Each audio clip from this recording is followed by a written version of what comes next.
Hello everybody and welcome back to Advanced Maths. Today we're looking at rounding numbers. So we round numbers when we want to write long and complicated numbers to a reasonable degree of accuracy. You can see these two numbers here have been rounded because the rounded figure is close enough to the real one and it's shorter to write it like that way. It's simpler. On the number line I can show you here. So I've got the numbers between 2 and 3. And I've got the number 2.37. If I wanted to round that to one decimal place, well, it's between 2.3 and 2.4, but it's closer to 2.4, so I'll round it to 2.4. Again, I've got 2.62 here, and if I wanted to round that to one decimal place, it would be between 2.6 and 2.7. And so this will be closer to 2.6. I'm going to round it down to 2.6. Now, if I wanted to round these two numbers to one whole number, the closest whole number, the 2.4 will round down to 2 because it's closer to 2, and the 2.6 will round up to 3 because it's closer to 3. Like that. Okay? Now, without a number line, I'll show you how to do this. We're going to round these numbers to two decimal places, 34.54329 and 0.2572901. It says two decimal places, so let's highlight the second decimal place. We're going to make a copy of this number and cut off the edge. And then we're going to make a copy but round this number up as well, like this. So these are our two options.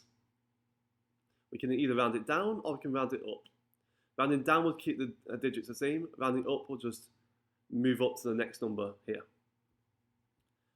To choose which one we do, we look at the next number across.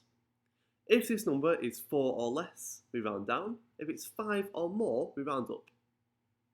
3 is less than 4, so we round down.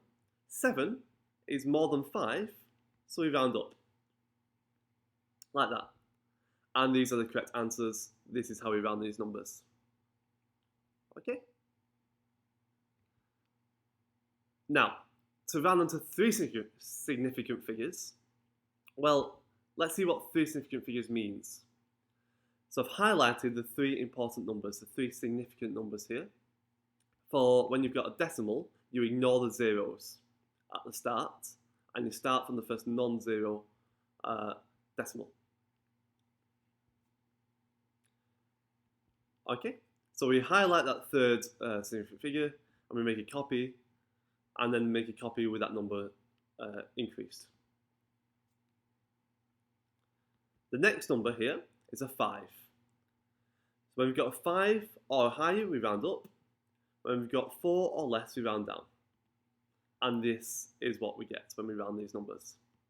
And again, that three significant figures shows you that there are three significant numbers here that tell you the size of this number. There's some practice questions here for you to try. This is for pi, which is 3.15926. Pi is a really special number in maths, so you might want to round it quite often. Pause the video now and try to round this to 6 decimal places, 5 decimal places, 4 decimal places, 3 decimal places, 2 decimal places, 1 decimal place, and the nearest whole number. Pause the video, and when you're ready, we can show the answers in 3, 2, 1.